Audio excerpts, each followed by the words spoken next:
रजनीगंधा प्रेजेंट्स बिहार किसका, powered by नोवा शुद्ध देसी घी। यूं ही नहीं ताज ताज बन जाता है, शिल्पकारों का हुनर और चुनिंदा संगमरमर ताज को नायाब बनाते हैं। कुछ ऐसे ही चुनिंदा जगहों से बस खास ही चुनकर लाता हूँ। कतरे कतरे को मैं हीरे सा परखता हूँ। यूं ही नहीं मैं रजनीगंधा बन जाता हूँ। नमस्कार, बिहार तक देख रहे हैं आप और आपके साथ मैं हूं आशीष अभिनव और मेरे साथ है हमारे सहयोगी इंद्रमोहन। दैनिक भास्कर ने एक रिपोर्ट तैयार किया है, सर्वे रिपोर्ट। बिहार चुनाव से पहले इस सर्वे रिपोर्ट ने विपक्षी दलों की नींद जरूर खराब की होगी, तो वहीं सत्ता पक्ष के लिए यह राहत की खबर है। अब आपको चलिए लिए चलते हैं जरा ग्राफिक्स पे। देखिए, फर्स्ट फेज की 121 सीटें हैं, 76 से 78 एनडीए और इंडिया गठबंधन 40 से 42। ये क्या है समझाएंगे इंद्रमोहन सर। और हम और भी दो फेज में ये सर्वे है। 400 रिपोर्टर भास्कर के ग्राउंड पर गए और उसके आधार पर कई सेफोलॉजिस्ट और सीनियर जर्नलिस्ट से बात करके भास्कर ने रिपोर्ट तैयार की है। इंद्रमोहन सर, ये डेटा क्या कहता है? अभी तो 121 सीट है, खेल अभी बाकी 122 पे रुके रहिएगा इस वीडियो के अंत तक। पहले 121 सीटों की बात।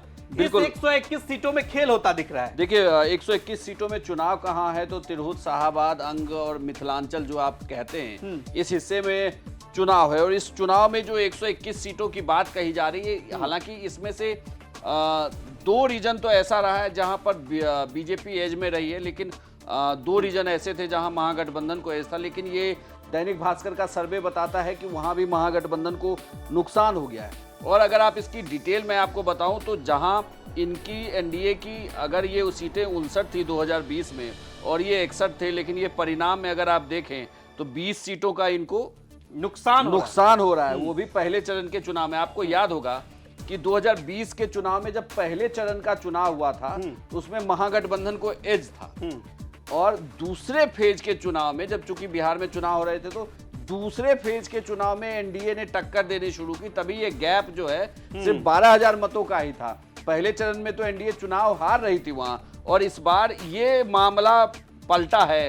फेज 1 की जो 121 सीटों पर एनडीए को 76-78 है और इंडिया को 40 से 42 है। लेकिन अगर आप इसमें सीट वाइज अगर आंकड़े देखें तो चूंकि एनडीए में 5 घटक दल हैं, बीजेपी, जेडीयू, एलजेपी, हम और आरएलएम।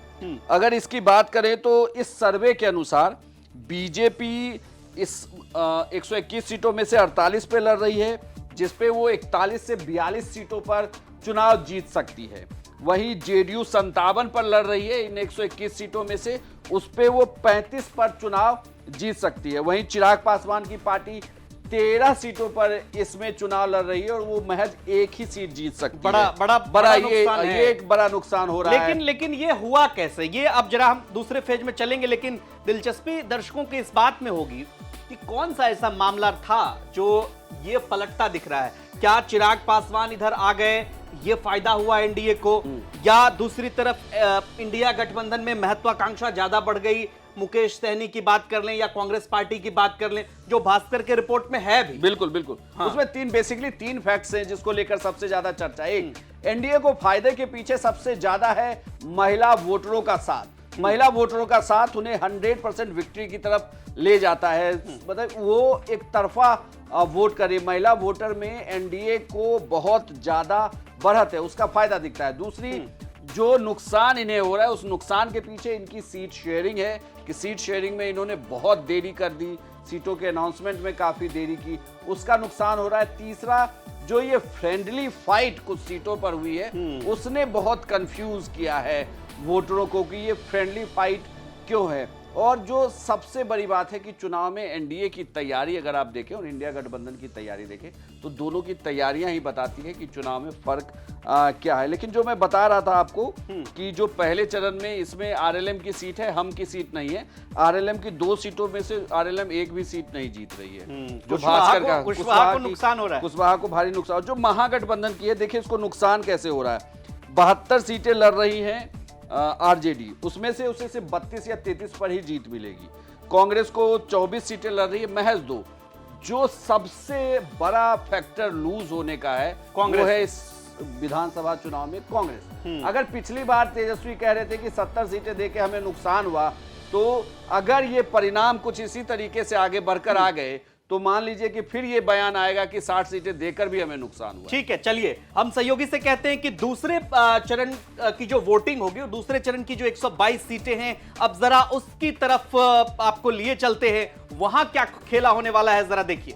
तो चलिए देखिए, दूसरे फेज में 122 सीटों पर चुनाव है, जैसा कि आपको पता है। लेकिन इस 122 सीटों में एनडीए 77 से 82 सीट आने की संभावना है। वहीं अगर इंडिया गठबंधन की बात करें तो 35 से 42। और 2020 का चुनाव परिणाम देख लीजिए, ये 66 था एनडीए और इधर 49। तो इंद्रमोहन सर, ये टैली क्या कहती है? यहां भी इंडिया गठबंधन को बिल्कुल, यहां भी सीटें बढ़ रही, और यहां भी मैं आपको बताऊं कि जो बड़ा मेजर नुकसान दे रही है वो कांग्रेस। हमने सिंबॉलिकली इंडिया गठबंधन के लिए यहां कांग्रेस लगाया था, लेकिन यहां भी इस पेज में भी 23 सीटें कांग्रेस लड़ रही है। और दैनिक भास्कर के इस सर्वे में कहा जा रहा है कि सिर्फ 23 में से आप 6 ही जीतेंगे, यानी इधर 6 और उधर 2, तो टोटल आप 8 ही सीट कांग्रेस को मिलती हुई नजर आ रही है। इस पूरे दैनिक भास्कर के सर्वे में आप समझिए कि जिस पार्टी 19 से अगर आप 6 पर आ गए तो आपका टोटल तो यही 12 सीटों का आपको नुकसान हो रहा है। और देखिए ये नुकसान लगभग कितना बड़ा नुकसान पहले फेज की तुलना में यहाँ पे होता दिख रहा है। और सबसे बड़ी बात यह है कि आरजेडी जो इस चरण में आरजेडी यहाँ पर 32 सीटें पर चुनाव लड़ रही है, लेकिन आरजेडी को भी सिर्फ 6 ही सीटों का अनुमान दिया है कि फेज 2 में आरजेडी सिर्फ 6 सीटें जीत रही है। कांग्रेस 23 पे लड़ी है, वो भी 6, वीआईपी 6 पे लड़ रही है, वो तो 0 है। वीआईपी भी एक बहुत बड़ा डेंट होने जा रहा है। मैं आपको बता दूं कि वीआईपी की सीटें पूरे उसमें निकल नहीं पा रही। एक सीट को लेकर चर्चा है, वो भी भास्कर के सर्वे में तमाम सीटों को लेकर बस एक सीट को लेकर चर्चा है। बाकी ये कहा जा रहा है कि वीआईपी इनके लिए बोझ होता दिख रहा है महागठबंधन के लिए, और कांग्रेस पार्टी, ये दोनों की वजह से नुकसान हो रहा है। वहीं सीपीआईएमएल इसमें 2 पे लड़ रही है, दोनों वो जीत सकती है। सीपीएम 1 पे लड़ रही है, 1 जीत जाएगी। और अगर बात करें तो एआईएम 18 पे जो लड़ी है वो 1 पर जीत सकती है चुनाव, और निर्दलीय महज 1 पर चुनाव जीत सकते हैं। वो निर्दलीय में बीएसपी की सीट हो सकती है, वो ये भी थोड़ा ध्यान रखना होगा इस पूरे चुनाव में। कुल मिलाकर देखा जाए तो सीमांचल, अंग और तिरहुत का जो हिस्सा बचता है, तो जिस सीमांचल को लेकर उम्मीद थी वहां भी नुकसान हुआ है इन्हें। बिल्कुल नुकसान, मतलब इस सर्वे के अकॉर्डिंग इनको इस पूरे फेज में, सेकेंड फेज में भी एक बड़ा नुकसान है, जबकि इसमें बढ़त होनी चाहिए थी। ये वो क्षेत्र हैं जहां पर मुस्लिम वोटर एक बड़ा फैक्टर है, लेकिन इन मतलब नीतीश कुमार का 10,000 काम कर रहा है आपके हिसाब से, अगर इस सर्वे में देखा जाए? 10,000 हम उसे बोलें या यूं कहें कि महिला वोटरों पर महिला वोटरों की विश्वसनीयता नीतीश कुमार ने खोई नहीं है। ये एक बहुत बड़ा फैक्टर। देखिए, पुरुष वोटर जो और भी दूसरे सर्वे वो बताते हैं कि पुरुष वोटरों में युवा वोटरों का रुझान एनडीए की तरफ नहीं है, वो तेजस्वी को मानते हैं। लेकिन प्रॉब्लम कहें या इनके लिए ये एज कहें कि महिला वोटरों का बड़ा एक तरफा, मतलब वो मार्जिन लगभग 10% का मार्जिन है, और वही इन्हें चुनाव में बहुत एज दे रहा है, करता है। चलिए अब फाइनल टैली जिसका आपको इंतजार है। वैसे 2 टैली के जरिए तो आप समझ ही गए होंगे कि खेल होने की संभावना है। मतलब एक बार फिर से नीतीश कुमार ही मुख्यमंत्री बनते दिखेंगे अगर एनडीए ने उनको चेहरा घोषित किया। कई सारे सवाल इस पे भी हैं। बहरहाल फाइनल टैली दिखाइए रंजीत, क्या कुछ कह रहा है फाइनल टैली? तो चलिए फाइनल टैली आपके सामने है। 243 बिहार विधानसभा की कुल सीटें, एनडीए देखिए फुल मेजॉरिटी के साथ 153 से 160 सीटें, मतलब पहले चरण के 121 सीटें और दूसरे चरण की 122 सीटों को जोड़ दिया जाए तो वहां पर जो आपने 2 टैली देखा, उस दोनों का अगर आप निकालेंगे एवरेज तो 153 से 160 सीटें यहां पर आती दिख रही है। आपको मालूम है 122 सीटें चाहिए बिहार विधानसभा में किसी भी गठबंधन को सरकार बनाने के लिए, लेकिन यहां पर बड़ा डेंट लगता हुआ 75 से 84 पर सिमटती हुई इंडिया गठबंधन। इंद्रमोहन सर, ये तो मतलब ये जितनी सीटें आरजेडी को अकेले नहीं आई थी, अब पूरे गठबंधन को आ रही है। अब आप समझिए कि स्थिति क्या हो रही है। दैनिक भास्कर का सर्वे तो यही बता रहा है, हालांकि सर्वे ये तो 14 तारीख को जब परिणाम आएंगे तब पता चलेगा, लेकिन इस मिलाकर आप देखें तो यहाँ पर एनडीए की स्थिति 2020 से बेहतर है।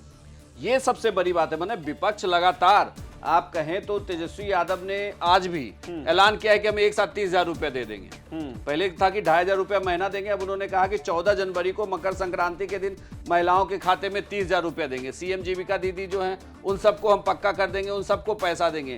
ये तक कह दिया कि जो गाँव में पैक्स हैं, बिहार में लगभग ये 4600 के आसपास पैक्स हैं, उस पैक्स का जो अध्यक्ष होगा उसको लेकर भी सरकार योजना बनाएगी कि उसे कैसे वेतन दिया जाए, उसे कैसे कर्मचारी बनाया जाए। अब आप सोचिए कि कैसे लगातार योजनाओं की झड़ी लगा दी है तेजस्वी ने, लेकिन यहाँ पे नंबर ये मतलब अगर ये नंबर ऐसे आए तो बहुत सोचना पड़ेगा महागठबंधन को कि लेकिन इस अब पे काम आप कैसे किया जाए। फाइनल कंक्लूजन पे पहुंचते हैं।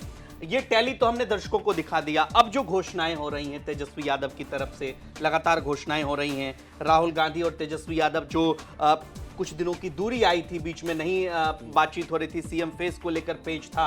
अब यहां से थोड़ा सा भी आगे अगर बढ़ेंगे तभी इस आंकड़े को वो पाट पाएंगे, अन्यथा मुश्किल होगी। आगे बढ़ने से मैं आपको कहूं कि वोटर ने लगभग बिहार में मिजाज बना लिया है। स्विंग वोटर बहुत ज़्यादा बिहार में इम्पैक्ट करता नहीं, आखिरी समय में वो लगभग हैं, लेकिन कितना इम्पैक्ट करेगा ये नहीं पता। लेकिन महागठबंधन को नुकसान जो हुआ, देखिए ये सेकेंड फेज में अब अगर महागठबंधन मेहनत करे कि सेकेंड फेज के सीटों को वो टैकल करे, लेकिन देखिए उनके लिए मुश्किल बहुत है।